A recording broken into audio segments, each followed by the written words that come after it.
Assalamualaikum. Questions are still there in second part of liquid state, and we are going to find the answer of these two questions with my YouTube channel brand name Mr. Mechanist, and it is request to subscribe the channel so that you can find more videos related to MDCAT 2026. So in these two questions, if external pressure on mountain is 0.7 atm, the temperature at which water boils. And second one, lowest vapor pressure of the following at 20 degree Celsius. तो इन दो questions के answer जो है वो हमने find करने हैं और बहुत सारे क्वेश्चंस को हम देखेंगे. So after the understanding of the topic intermolecular forces, जिसको समझना जो है वो बहुत ज़रूरी था इस पूरे टॉपिक को समझने के लिए. तो इसकी अंडरस्टैंडिंग के बाद जो है ना वो हम बात करेंगे. नेक्स्ट जो हमारे पास टॉपिक आ जाता है that is structure of ice. और कुछ बुक्स के अंदर इसी स्ट्रक्चर ऑफ आइस को किस हेडिंग के जरिए से भी लिखा गया है, खास तौर पर फेडरल की बुक है या केपीके की या जो बलूचिस्तान की बुक है that is anomalous behaviour of water. Anomalous का मतलब होता है odd, different, strange. So this anomalous behavior we can discuss under the heading of structure of ice. तो सबसे पहले जो है ना स्ट्रक्चर ऑफ आइस को समझने के लिए हमें स्ट्रक्चर ऑफ वाटर का पता चलाना जरूरी होगा, क्योंकि आपको पता है जो आइस है वो किससे मिलकर बनती है, वाटर से. तो हमारे पास अगर पूछा जाए कि what is the structure of ice water, तो सिंपल सा आंसर ये है, केमिकल बॉन्डिंग में हम पढ़ चुके हैं कि in water oxygen two lone pair occupy two corners of tetrahedron and other two corner occupied by two hydrogen atoms. So the overall structure, overall geometry of water is tetrahedral. तो जो ice है वो water से मिलकर बनी है जिसकी tetrahedral है. इसी तरह अगर आपसे पूछा जाए एक और इम्पोर्टेंट एमसीक्यू है, पास्ट पेपर में भी ईटा के अंदर जो है ना वो शायद पूछा हुआ है हमारे पास कि what are the arrangement of water molecules in structure of ice. कि जो मॉलिक्यूल्स ऑफ वाटर हैं वो अरेंज किस तरह से हैं, इन हेक्सागोनल वे.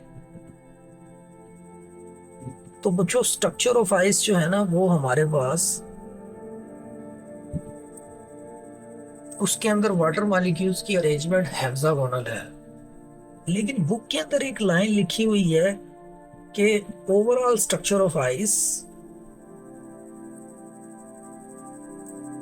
बहुत इंपॉर्टेंट ये एमसीक्यू है, जस्ट लाइक ऑफ डायमंड. कि जो हमारे पास आइस की स्ट्रक्चर है ना वो आमतौर पर किसकी तरह ही है, डायमंड की तरह. अब डायमंड तो फेस सेंटर्ड क्यूबिक है. तो आई थिंक यहाँ पे उसके कहने का मकसद सिर्फ ये है कि डायमंड के अंदर जिस तरह जो है वो कार्बन के गिर्द चार दूसरे कार्बन एटम अटैच होते हैं in tetrahedral geometry, similarly in ice water is the unit cell which show tetrahedral geometry. तो इस वजह से उसने जो है ना वो ये बात लिखी है. अदरवाइज हम जो है ना स्ट्रक्चर ऑफ आइस को हेक्सागोनल ही कंसिडर करते हैं, हेक्सागोनल एम्प्टी स्पेसेस भी उसके अंदर करते हैं. अब बच्चों असल मसला ये है कि जो वाटर से आइस का बनना है ना वो थोड़ा एनोमलस बिहेवियर होता है. उसमें एक दो बातें जो है ना वो देखनी जरूरी है. फॉर्मेशन ऑफ आइस, और इस साल ईटा के अंदर एमसीक्यू भी जो है वो पूछा हुआ था. ईटा मतलब केएमयू, पेशावर जो टेस्ट कंडक्ट करते हैं ना खैबर मेडिकल यूनिवर्सिटी के थ्रू. आइस का बनना जो है ना वो थोड़ा एबनॉर्मल होता है। किस तरह से होता है बच्चों, जब हम लिक्विड वाटर को उठा के फ्रिज में रख देते हैं, उसकी जब हम कूलिंग करते हैं, ऊपर वाले खाने में इसको रखना है, जहाँ को पानी का गोश्त इकट्ठा किया हुआ है ना, वहाँ थोड़ी सी जगह बना के ना इसको भी रख देना है। तो बच्चों ये जो वाटर लिक्विड स्टेट के अंदर है ना, जब इसकी कूलिंग की जाती है तो ये किसके अंदर कन्वर्ट हो जाता है, आइस में। अब आइस का बनना जो है ना, वो जब हम 25 डिग्री सेल्सियस की बात करते हैं रूम टेम्परेचर की, क्योंकि कूलिंग करनी है। कूलिंग का मतलब ये होता है कि टेम्परेचर को क्या करते जाना, लो। तो 25 से याद रखना वेरी इंपॉर्टेंट, जब हम अप टू 4 डिग्री सेल्सियस जाते हैं तो बच्चों मॉलिक्यूल्स एक दूसरे के करीब करीब आ रहे होते हैं। मॉलिक्यूल करीब करीब आने की वजह से जो वाटर के मॉलिक्यूल्स हैं उनका वॉल्यूम क्या होना शुरू हो जाता है, कम। बच्चों जब वॉल्यूम कम होता है तो डेंसिटी के ये इनवर्सली प्रोपोर्शनल है वॉल्यूम, तो डेंसिटी क्या होगी, ज्यादा। तो अब मुझे ये बताएं जरा कि 25 से 4 डिग्री सेल्सियस तक जो मॉलिक्यूल्स ऑफ वाटर हैं उनकी क्या हुई है बना, कंप्रेशन। कंप्रेशन का मतलब ये है कि वो एक दूसरे के करीब आए हैं। एमसीक्यू में ये सारी बात याद रखनी है। Maximum density of water at 4 degree Celsius. बच्चों अभी आइस जो है ना वो बनी नहीं है, ठीक है। इसको आइस को अभी हमने पक्का करना है। पक्का करने के लिए 4 डिग्री सेल्सियस से मजीद हम टेम्परेचर को क्या करते हैं, रिड्यूस। अब असल मसला यहाँ पे होता है, जैसे 4 से हम मजीद लेके जाते हैं उसको 0 डिग्री सेल्सियस तक क्या होता है। साइंस तो यही कहती है कि मॉलिक्यूल्स को मजीद करीब आना चाहिए, लेकिन ऐसा नहीं होता इसके केस में, बल्कि वो मजीद करीब आने की बजाय मॉलिक्यूल्स थोड़े से एक दूसरे से क्या हो जाते हैं, दूर। क्यों दूर हो जाते हैं, क्योंकि उन्होंने क्या बनानी होती है, हेक्सागोनल पैकिंग। पैकिंग करनी होती है, तो पैकिंग करने के लिए वो थोड़े से अरेंज होके एक दूसरे से दूर हो जाते हैं। वॉल्यूम बढ़ेगा तो मुझे बताएं बच्चों डेंसिटी क्या हो जाएगी, कम हो जाएगी। तो क्या ख्याल है, 4 से 0 डिग्री सेल्सियस तक मॉलिक्यूल्स करीब नहीं आए, एक दूसरे से क्या हुए हैं, दूर। तो इसका मतलब ये है कि हमारे पास कौन सा प्रोसेस हुआ है, एक्सपेंशन। 4 से 0 डिग्री सेल्सियस की तरफ जाते हुए। अब ये 25 के अंदर, ईटा के अंदर जो एमसीक्यू पूछा हुआ था वो यही था कि at 0 degree Celsius the extra volume occupied by ice molecules are. बताओ कितना वॉल्यूम जो है वो ऑक्युपाई किया है, कितने परसेंट जो है ना वॉल्यूम ज्यादा हो रहा होता है, कितने परसेंट उसने कहा था। क्वेश्चन के पूछने का अंदाज डिफरेंट हो सकता है, ठीक है। अगर वो कह दे कि बाउल ऑफ आइस जो है ना, बाउल ऑफ वाटर जो है ना, put in fridge having volume suppose 100 centimetre cube, what will be the volume of the ice. तो हर 100 ml के अगेंस्ट 9%, 9 ml बढ़ेगा तो कितना हो गया, 109 सेंटीमीटर क्यूब, ठीक है। तो बच्चों कितना वॉल्यूम बढ़ गया है, याद रखना है 9%। 9% मोर एम्प्टी स्पेसेस इसके अंदर आ गई हैं, जिन्होंने इसके वॉल्यूम क्या कर दी, बढ़ा दिया। बच्चों इसी तरह ये भी पूछा जाता है कि एम्प्टी स्पेसेस कौन सी होती हैं, वही जो मॉलिक्यूल्स की मैंने आपको बताया वाटर के मॉलिक्यूल्स की अरेंजमेंट है, दैट इज हेक्सागोनल पैकिंग। ये थोड़ी लूज पैकिंग होती है। इसी लूज पैकिंग होने की वजह से आपने अक्सर देखा होगा कि जो आइस है वो खोखली होती है, ठीक है। उसकी वजह क्या होती है, क्योंकि उसमें क्या बनी हुई होती है, एम्प्टी स्पेसेस। और आपने अक्सर देखा होगा कि जब पानी का बाउल भर के हम फ्रिज में रखते हैं तो आइस का लेवल थोड़ा ज्यादा ही होता है। अब बच्चों दैट्स वाई, क्योंकि वॉल्यूम 9% बढ़ गया, that's why ice floats over the water. जो आइस है वो वाटर के ऊपर फ्लोट करना शुरू कर देती है। ठीक है, पानी के आइस क्यूब हम अगर ऐड करते हैं वाटर के अंदर तो आपको पता है वो ऊपर तैरना शुरू कर देते हैं, क्योंकि वो हल्के होते हैं इसलिए उसके अंदर डिप नहीं होते। बच्चों ये बताई गई सारी बातें आपने एमसीक्यू में याद रखनी है। अब हम एक पास्ट पेपर के एमसीक्यू यूएचएस का वो देखते हैं क्या पूछा गया था इसी से रिलेटेड। बच्चों अब हमारे पास स्ट्रक्चर ऑफ आइस से रिलेटेड ही एक एमसीक्यू है, यूएचएस का पास्ट पेपर का एमसीक्यू है 19 या 18 के अंदर पूछा हुआ कि less density of ice eight, जो आइस है इसकी डेंसिटी सबसे कम किस टेम्परेचर के ऊपर होगी। तो मुझे इसका आंसर आपने बताना है। तो बच्चों इसका आंसर ये है कि कम से कम डेंसिटी जो है ना वो हमारे पास, अब बच्चे -4 डिग्री सेल्सियस कह रहे होंगे तो 0 डिग्री सेल्सियस इसका आंसर है। उसकी वजह यह है कि जब वो आइस के अंदर वाटर चेंज हो जाता है तो फिर आप उस सॉलिड को जितना मर्जी कूल डाउन कर लें उसके वॉल्यूम में चेंज नहीं आता। वॉल्यूम में चेंज नहीं आता तो डेंसिटी में चेंज नहीं आएगा, क्योंकि वो सॉलिड स्टेट में जा चुका है। तो -4 नहीं 0 डिग्री सेल्सियस। फिर बेशक आप -10 -100 भी कर देंगे तो 0 पे जितना चेंज आना था डेंसिटी और वॉल्यूम के अंदर उतना ही रहेगा। ठीक है, ये कॉन्सेप्ट याद रखना है, -4 की तरफ नहीं जाना। Maximum density at 4 degree Celsius. ठीक है, यहाँ पे मैंने आपको बताया कि मैक्सिमम डेंसिटी 4 पे होगी और मिनिमम डेंसिटी, ये 4 और 0 का डिजिट ये आपने ना सिर्फ जो है ना वो केल्विन के अंदर याद रखनी है values, these two values remember not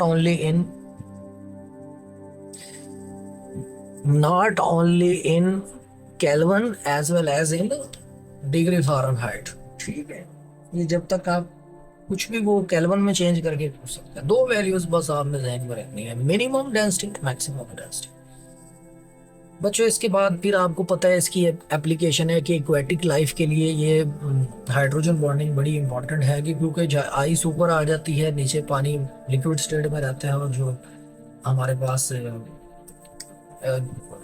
आबी जानदार होते हैं वो सरवाइव करते हैं विंटर सीजन के अंदर। तो बच्चों ये था स्ट्रक्चर ऑफ आइस। इसके बाद हम लिक्विड की नेक्स्ट 3 बड़ी इंपॉर्टेंट प्रॉपर्टीज की तरफ जाते हैं, जिनमें से जो है ना वो एमसीक्यू पूछा जाता है असल में, दैट इज कॉल्ड एवेपोरेशन। इसके बाद फिर हम बात करेंगे वेपर प्रेशर की और फिर बात किसकी होगी, बॉइलिंग पॉइंट। तो बच्चों बात जो है ना वो हमारे पास नेक्स्ट आ गई है एवेपोरेशन के ऊपर। What is evaporation? सिंपल सी आपको इसके डेफिनेशन का पता है, spontaneous change of liquid, spontaneous खुद ब खुद हीट शीट नहीं देनी, change of liquid into vapours is called evaporation. कुछ बहुत सारी इंपॉर्टेंट बातें इससे रिलेटेड आपने याद रखनी है। जैसे मैंने आपको बताया कि evaporation is a spontaneous process,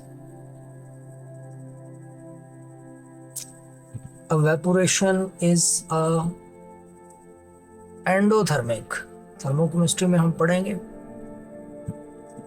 endothermic spontaneous process,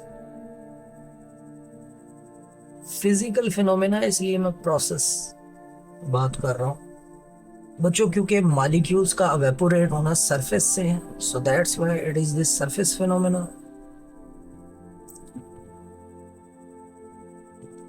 बच्चों एमडी कैट की जो प्रिपरेशन है ना ये हमारे पास एक स्मार्ट स्टडी होती है। ठीक है, एफएससी नहीं होती एफएससी है, लेकिन उसको स्मार्ट वे से जो है ना समराइज करके जो है ना आपने चीज़ों को याद करना होता है। वो चीज़ें कि एमसीक्यू किस तरह से पूछी जाएंगी। सरफेस फिनोमेना होता है, और इसके अलावा आपने एक बड़ी इंपॉर्टेंट बात पढ़ी हुई है कि एवेपोरेशन कॉज कूलिंग। अब बताएं ज़रा, evaporation is the inverse of, जो एवेपोरेशन है वो हमारे पास किसका इनवर्स ऑफ कंडेंसेशन। कंडेंसेशन जो है ना वो वेपर्स का दोबारा लिक्विड स्टेट में आना, और लिक्विड का वेपर्स में जाना क्या होता है, एवेपोरेशन। Inverse of condensation. बच्चों एक और बात आपने याद रखनी है कि evaporation takes place at all temperature. इसका जो फिनोमिना है ये हर टेम्परेचर हर वक्त हो रहा होता है। मैंने आपको बताया इनवर्स ऑफ कंडेंसेशन। आपने मुझे बताना है कि जो सब्लिमेशन है वो तो डायरेक्ट कन्वर्जन है किसके अंदर, सॉलिड की गैस के अंदर। क्या आप मुझे बताएंगे कि इनवर्स ऑफ सब्लिमेशन क्या होता है? कमेंट में आपने इजहार जरूर करना है, बताना है, ताकि पता चले कि आप जो है वो कितना स्टडी कर रहे हैं चीज़ों को। Takes place at all temperature. एक और बात, it is the open surface phenomena.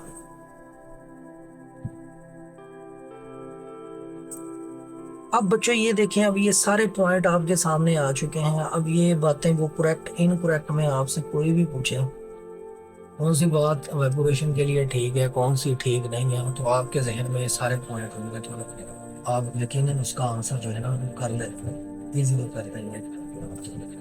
इसके बाद जो है ना हमारे पास व्हाट आर फैक्टर्स, कौन कौन से फैक्टर्स हैं बच्चों जो किसको इफेक्ट कर रहे होते हैं, जो किसको कंट्रोल कर रहे होते हैं, रेट ऑफ एवेपोरेशन।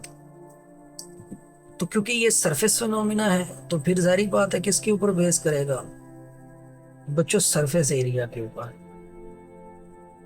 बताएं जरा, सरफेस एरिया अगर हम ज्यादा करते हैं तो बच्चों रेट ऑफ एवेपोरेशन क्या होगा हमारे पास, एवेपोरेशन का रेट भी उतना ही क्या हो गया, ज्यादा हो जाएगा। इसी तरह सेकंड फैक्टर हमारे पास क्या आ जाता है, सेकंड फैक्टर हमारे पास आ जाता है टेम्परेचर।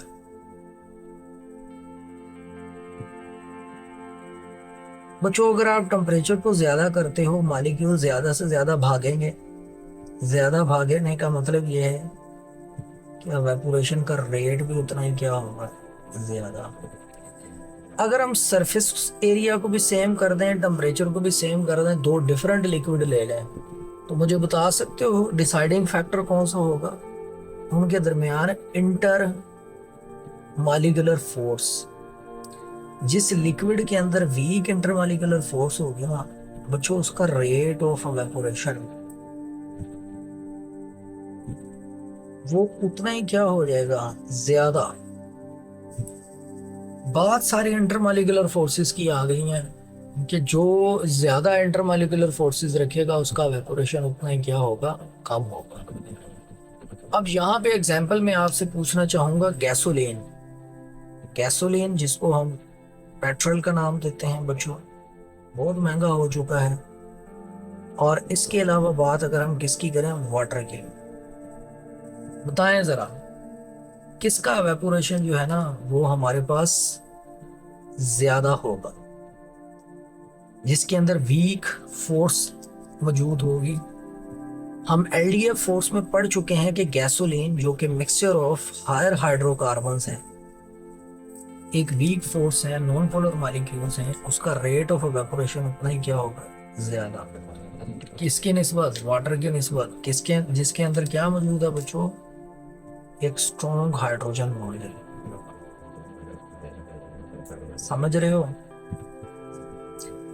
बच्चों? ये था हमारे पास फैक्टर इंटरमॉलिक्यूलर फोर्स। इसी तरह हमारे पास नेक्स्ट फैक्टर जो है वो क्या आ जाता है, ह्यूमिडिटी। बच्चों ह्यूमिडिटी क्या होती है, हब्स, नमी। जितनी ह्यूमिडिटी जो है ना वो हमारे पास कम होगी, हब्स जितनी कम होगी, मॉलिक्यूल्स का एवेपोरेट करना, उसकी एवेपोरेशन होना उतना ही क्या होगा, ज्यादा। ह्यूमिडिटी का इनवर्स क्या होता है, विंड्स। जितनी हवाएं ज्यादा चलेंगी बच्चों, एवेपोरेशन का रेट उतना ही क्या होगा हमारे पास, ज्यादा होगा। तो ये चंद एक फैक्टर्स किससे रिलेटेड आपने याद रखने हैं, एवेपोरेशन से रिलेटेड। बच्चों हम इस क्वेश्चन का आंसर जो है ना वो जानने की तरफ गामजन है, तो हमारा जो नेक्स्ट टॉपिक है उसी में इस क्वेश्चन का आंसर है, that is called vapour pressure. Evaporation का जो फिनोमेना था वो बच्चों एक ओपन कंटेनर के अंदर था। अब जो है ना वो आप उस कंटेनर का ढक्कन बंद कर दें, जिसका मतलब ये है कि vapour pressure is a closed surface phenomena. बच्चों ये हम क्लोज्ड सरफेस के अंदर जो है ना वो ऑब्जर्व करते हैं। जब हम ढक्कन को बंद कर देंगे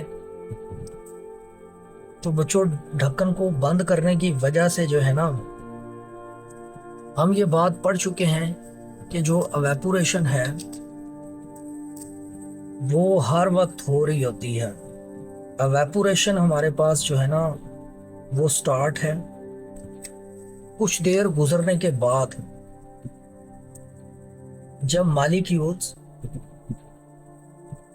काफी ज्यादा बन चुके होंगे तो they not only convert into vapour state,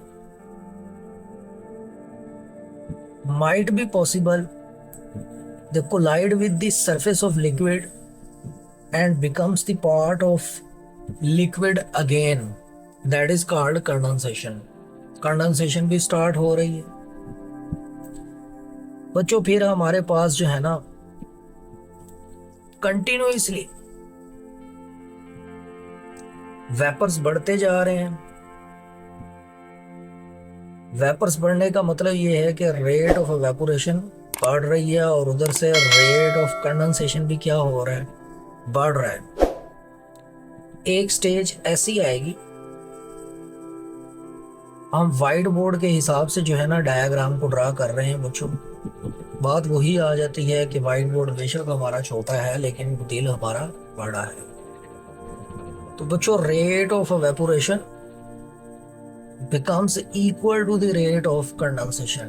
Upward arrow evaporation, downward arrow condensation. So the state at which rate of evaporation becomes equal to the rate of condensation is called dynamic equilibrium।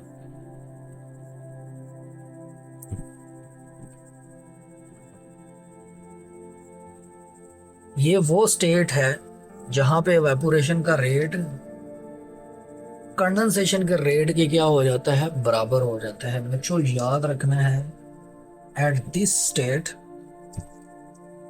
जिसको dynamic equilibrium का नाम दिया जाता है, at this state pressure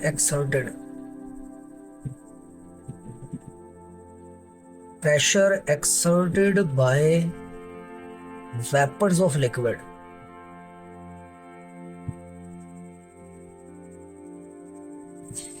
in equilibrium with the liquid। Pressure exerted by vapors of liquid in equilibrium with the liquid, यानी कि liquid और इन vapours के दरमियान बच्चों ये जो डायनामिक इक्विलिब्रियम डेवलप होता है ना,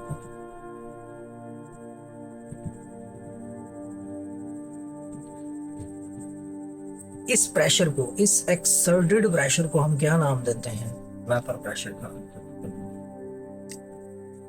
so this pressure is called vapour pressure. अब इसके फैक्टर्स में जाने से पहले मुझे ये बताएं कि इसको मेजर किस तरह से किया जाता है वेपर प्रेशर। बच्चों अगर हम इसकी मेजरिंग टूल की बात करें, इसकी मेजरमेंट की बात करें,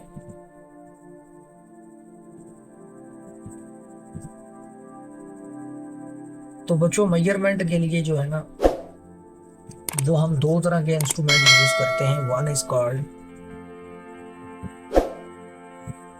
बैरोमीटर और second one is called manometer. बताना है आपने इसमें से मोर एक्यूरेट कौन सा। बच्चों मैनोमीटर जो है ना, दैट इज मोर एक्यूरेट।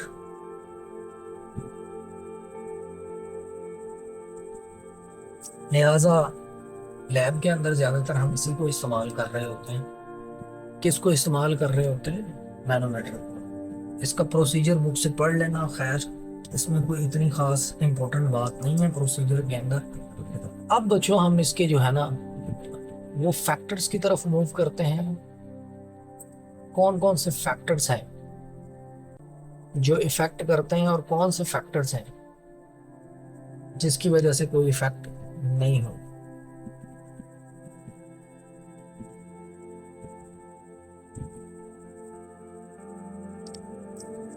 तो बच्चों हमारे पास इसमें दो चीजें आपने याद रखनी है। पहली चीज, वो factors which do not affect vapour pressure, और दूसरी वो फैक्टर्स जिससे ये क्या होता है, इफेक्ट होता है। बच्चों नॉट इफेक्टेड की अगर हम बात करें, बहुत दफा ये इस तरह के एमसीक्यू पूछे गए हैं फैक्टर से रिलेटेड, तो हमारे पास क्या आ जाता है, सरफेस एरिया। कोई चक्कर नहीं है बच्चों।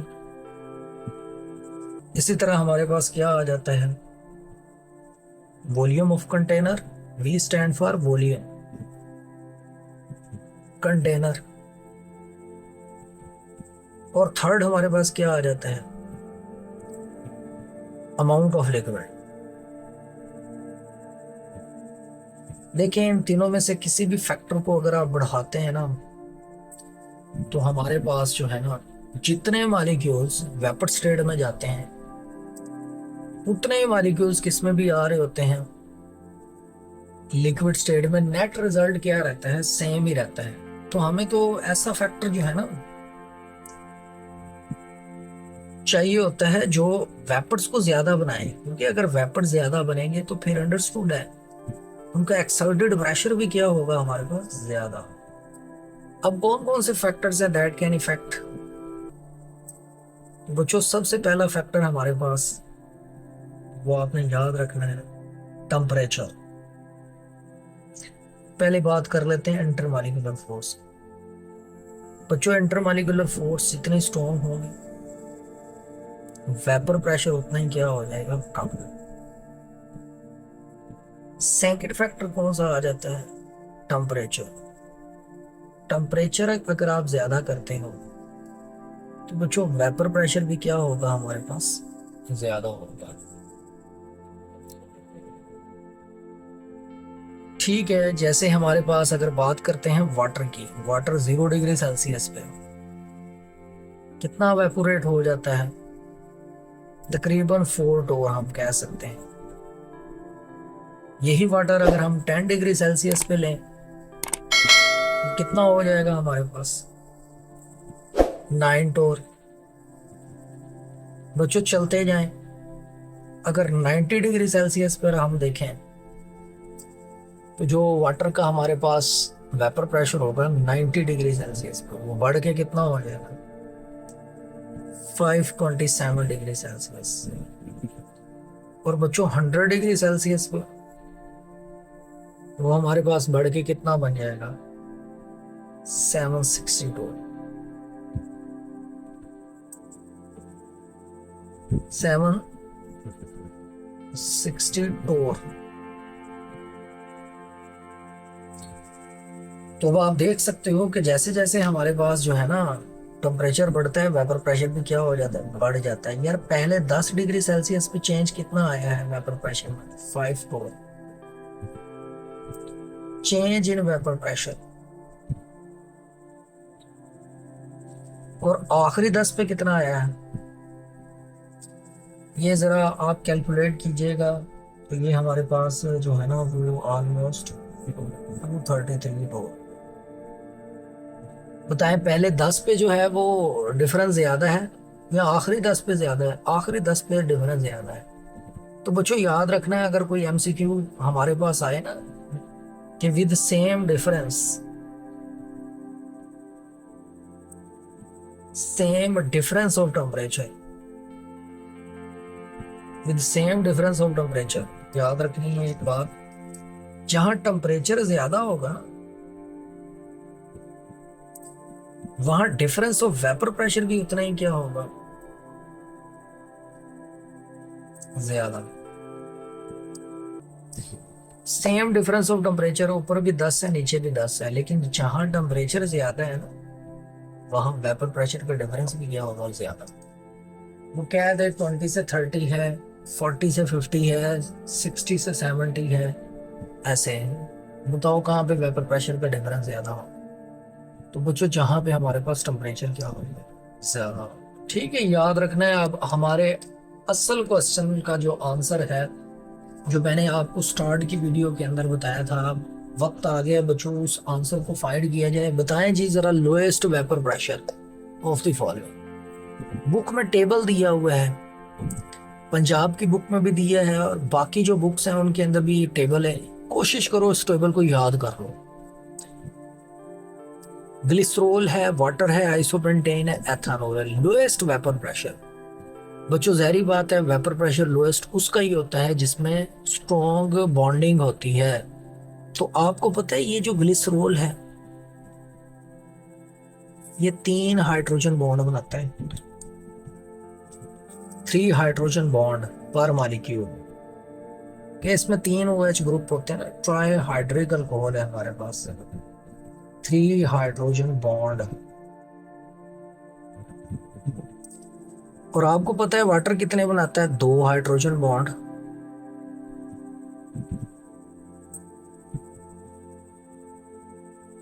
और एथेनॉल कितने बनाता है, 1 हाइड्रोजन बॉन्ड। पिछला हमारा लेक्चर उसमें देखिएगा, हाइड्रोजन बॉन्डिंग स्ट्रॉन्ग इसमें होगी जिसमें हाइड्रोजन बॉन्ड की तादाद ज्यादा होगी, ग्लिसरॉल आंसर है। और अगर कहे कि मैक्सिमम वेपर प्रेशर आइसोपेंटेन, क्योंकि इस आइसोपेंटेन में होती ही क्या है, LDF फोर्स, अल्केन है ना, नॉन पोलर। तो बच्चों ये आपने जो है ना वो कुछ टेबल के अंदर दी हुई इंफॉर्मेशन याद रखनी है, पास्ट पेपर में टेबल पूछा हुआ है। तो ये था वेपर प्रेशर बच्चों। तो हमारे पास जो नेक्स्ट टॉपिक है, we are moving towards the to find the answer of first question, जो किसमें अब हम मिलेगा, बॉइलिंग पॉइंट के अंदर। बच्चों बहुत इंपॉर्टेंट है ये बॉइलिंग पॉइंट, इसमें ऑर्गेनिक मॉलिक्यूल्स, इनऑर्गेनिक मॉलिक्यूल्स ये सारे ही आ जाते हैं। बॉइलिंग पॉइंट क्या होता है बच्चों, ये वो टेम्परेचर होता है, temperature at which water boil, liquid boil, temperature at which vapour pressure becomes equal to external pressure। Shortly हम इसको लिख देते हैं एक्सटर्नल प्रेशर। बच्चों ये वो टेम्परेचर है जहां किसी भी लिक्विड का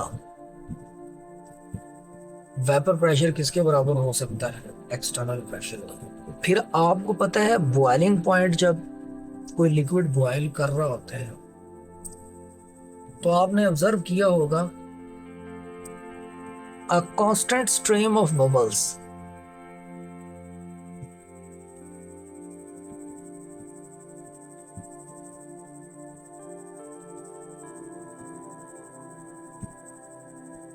at surface burst.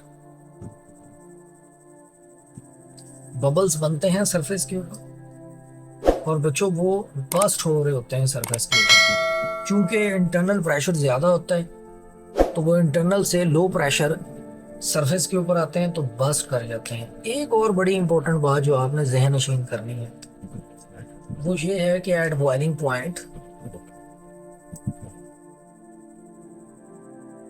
at boiling point temperature becomes constant।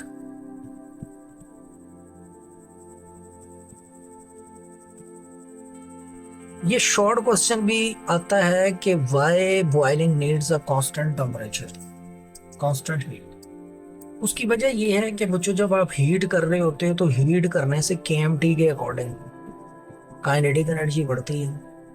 Kinetic energy बढ़ेगी तो टेम्परेचर भी क्या करेगा, बढ़ेगा। और जब वो किसके ऊपर आता है, एट बॉइलिंग पॉइंट, बच्चों जब वो बॉइलिंग पॉइंट पे पहुंच जाता है तो फिर उसकी जो काइनेटिक एनर्जी है वो भी क्या हो जाती है, मैक्सिमम जितनी बढ़नी थी बढ़ गई। और टेम्परेचर जो है वो भी क्या हो जाता है, मैक्सिमम जितना बढ़ना था बढ़ गया। इसका मतलब ये है कि मैक्सिमम से आगे तो कोई चीज नहीं होगी ना, तो एट बॉइलिंग पॉइंट टेम्परेचर भी क्या हो जाएगा, कांस्टेंट। और जो काइनेटिक एनर्जी है वो भी क्या हो जाएगी, कांस्टेंट। लेकिन आप उसको हीट तो किए जा रहे होते हैं, तो फर्दर हीटिंग कहाँ पे जाती है बच्चों, तो याद रखना है ये जो फर्दर हीटिंग होती है आप उसका चूल्हा जो है ना वो जलाए रखते हो।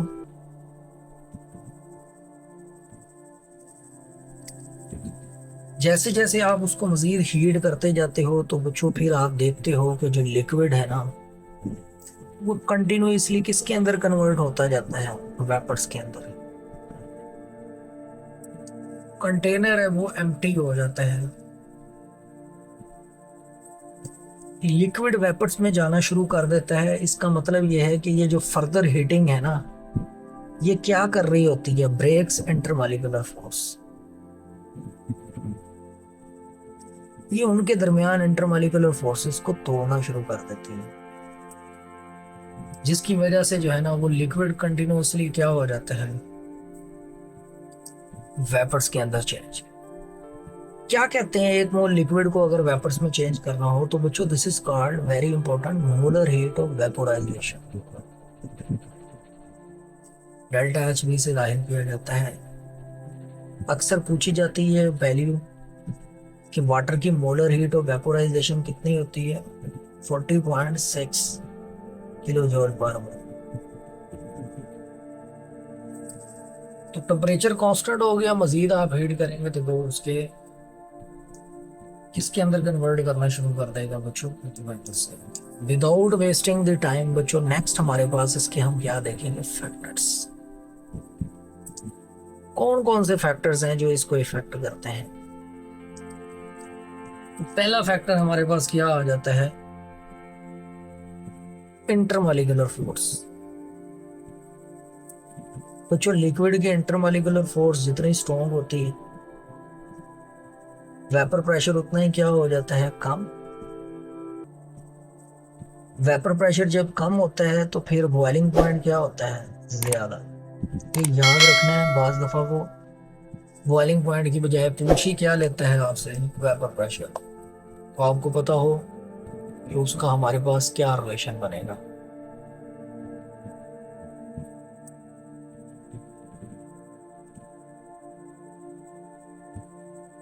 बच्चों इसी तरह सेकंड फैक्टर हमारे पास क्या आ जाता है, very important, very very important, that is called external pressure.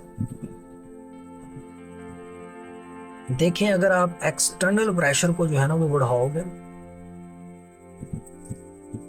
तो वाटर की ही हम बात लेके चलते हैं तो वाटर का बॉइलिंग पॉइंट क्या कर जाएगा, इंक्रीज कर जाएगा। तो कुछ वैल्यूज आपने याद रखनी है कि इफ एक्सटर्नल प्रेशर इज 1489 टोर, बताओ वाटर कैन बॉयल एट कितने पे बॉयल करेगा, 120 degree Celsius. If external pressure is 760 torr sea level, water boils at 100 degree Celsius. 760 का मतलब 180 होता है, ठीक है। हम बढ़ रहे हैं अपने एमसीक्यू के आंसर की तरफ। If external pressure is 700 torr, ये मरी हिल्स की बात हो रही है, water boils at 98 degree Celsius. बच्चों जमीन पे जो हाईएस्ट पॉइंट है that is Mount Everest, where external pressure is 323 torr, water boils at 69 degrees Celsius. water can even boil at room temperature if external pressure is 23.72, room temperature 25। तो ये आपने जो है ना वो कुछ वैल्यूज याद रखनी है। अब मुझे बताएं जरा, वही वाले क्वेश्चन की तरफ आ जाएं कि अगर आपसे पूछा जाए कि इफ एक्सटर्नल प्रेशर, तो क्वेश्चन वो होता है जो थोड़ा सा चेंज करके पूछा जाए। ये जो टेबल दी है उसी में से मैं एमसीक्यू बना के पूछ रहा हूँ, क्या फायदा बच्चों। If external pressure is 0.7 atm, 1 atm 760 टोर से कम है, कम, तो वाटर बॉयल्स एट, वेरी बात है, फिर वाटर भी बॉयल क्या करेगा, लेस देन 100। तो बच्चों यही वो क्वेश्चन था जो बहुत स्टार्ट से हमारे साथ साथ चलता आ रहा था। तो फाइनली हमने इसका क्या निकाल लिया है, आंसर निकाल लिया है। अब हम देखते हैं कि कुछ लिक्विड जो है उनके बॉइलिंग पॉइंट का कंपैरिजन क्या है, बहुत इंपॉर्टेंट है। यहाँ से भी एमसीक्यू जो है वो पूछा गया है अक्सर व बेशतर बच्चों। इसके बाद जो है ना वो हम बात करेंगे effect of external pressure. External pressure का जो है ना वो इफेक्ट क्या होता है, दो तरह के इंस्ट्रूमेंट के अंदर, इंस्ट्रूमेंट कह लें। एक हमारे पास क्या आ जाता है, pressure cooker,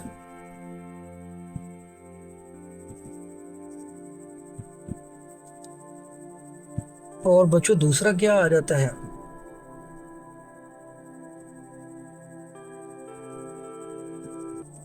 vacuum distillation.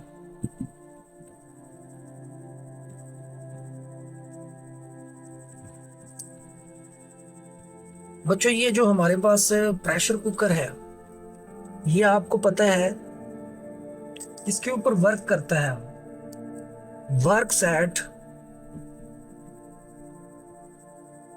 Increased external pressure. इसमें एक्सटर्नल प्रेशर ज्यादा किया जाता है, और vacuum distillation, that is the distillation क्या होती है, separation under the vacuum, it works at reduced external pressure. इसमें एक्सटर्नल प्रेशर को क्या रखा जाता है, कम। प्रेशर कुकर जो है ना, इसमें क्या होता है बच्चों, कुकिंग रेट बढ़ जाता है, और बॉइलिंग पॉइंट ऑफ वाटर, सारी बात है, एक्सटर्नल प्रेशर बढ़ाया वो भी क्या हो जाएगा, बढ़ जाएगा, खाना जल्दी पक के जो है ना तैयार हो जाएगा।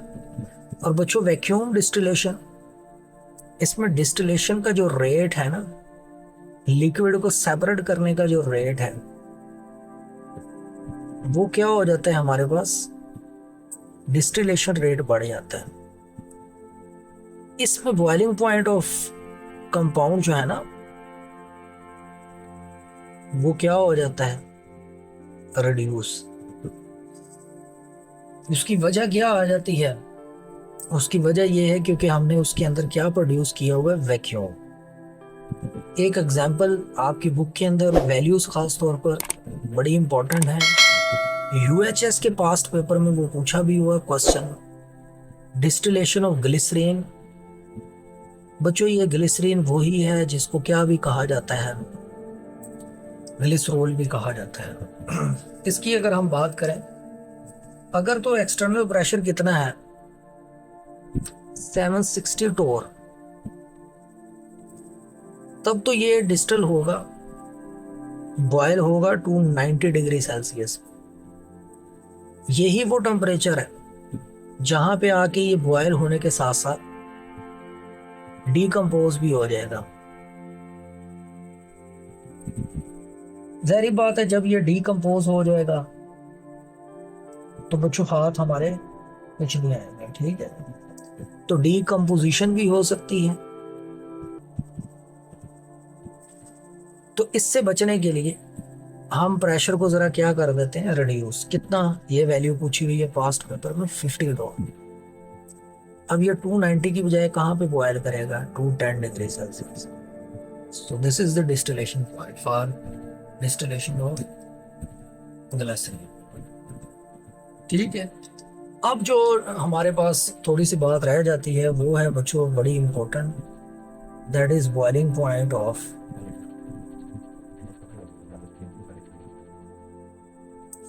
Covalent hydrides.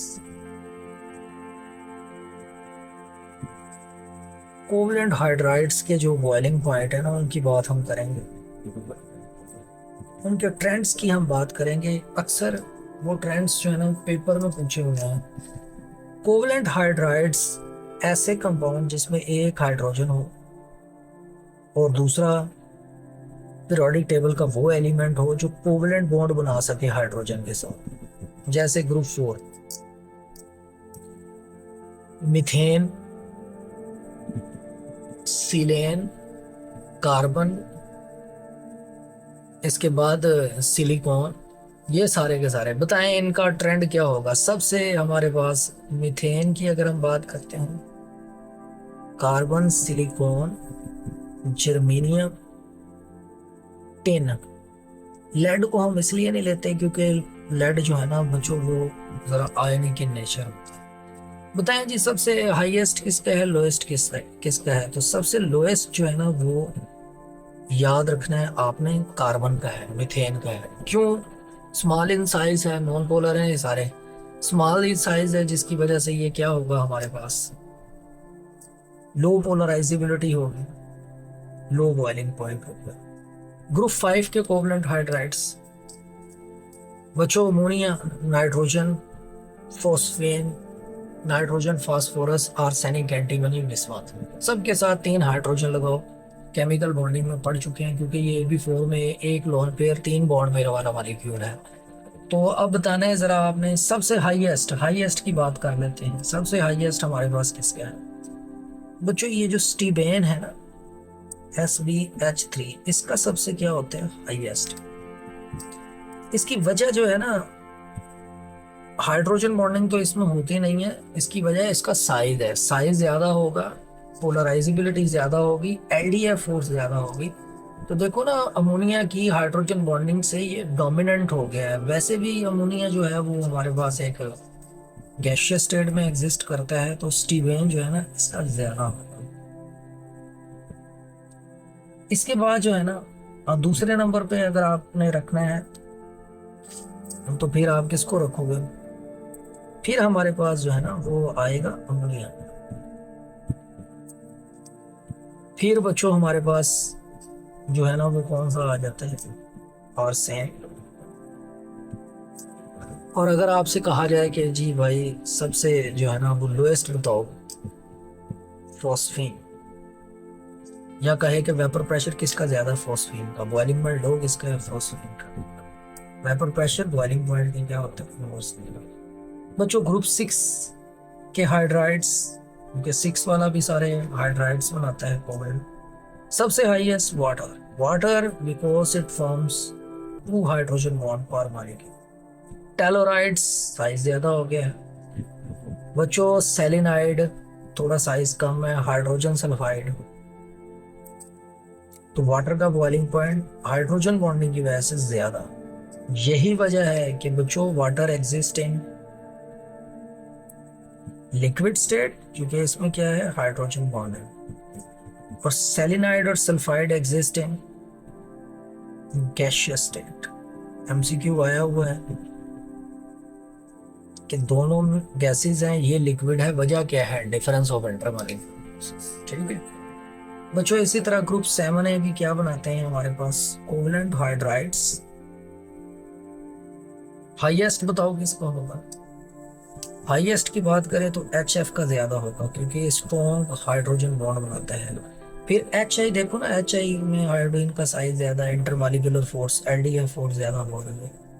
HBr सबसे लोएस्ट, मोर वोलेटाइल HCl होता है. तो बच्चों ये कोवलेंट हाइड्राइड्स के कुछ ट्रेंड्स जो है ना वो आपने याद रखने हैं. ये वो मॉलिक्यूल्स हैं. और बाकी की हम बात कर चुके हैं कि वाटर, अमोनिया और HF में वाटर का बॉइलिंग पॉइंट सबसे क्या होता है? ज्यादा. फिर हम HF की बात करेंगे. फिर हम किसकी करेंगे, अमोनिया की। वाटर बच्चों आपको पता है 100 डिग्री सेल्सियस पे बॉयल करता है। जो हमारे पास HF है it just boil at 19 point something. ये वैसी गैस है, कितने पे बॉयल करें, -33। तो बच्चों ये था हमारा आज का लेक्चर, जिसमें हमने कुछ लिक्विड की प्रॉपर्टीज, एवेपोरेशन, वेपर प्रेशर और बॉइलिंग पॉइंट की बात की। उम्मीद है आपको ये लेक्चर बहुत पसंद आया होगा, बहुत सारी इन्फॉर्मेशन इसमें हमने देखी है। तो आपसे रिक्वेस्ट है कि इस चैनल को सब्सक्राइब ज़रूर करें और इसके अलावा दोस्तों तक ये इन्फॉर्मेशन पहुंचाएं। कमेंट के ज़रिए से अपना इजहार करें और इस वीडियो को लाइक ज़रूर करें। तो अपना बहुत सारा ख्याल रखिएगा। नेक्स्ट सॉलिड वाले टॉपिक की तरफ हम मूव करेंगे। स्टेट्स ऑफ मैटर हमारा काफ़ी लेंथी टॉपिक है, ठीक है। ओके जी, अल्लाह हाफ़िज़।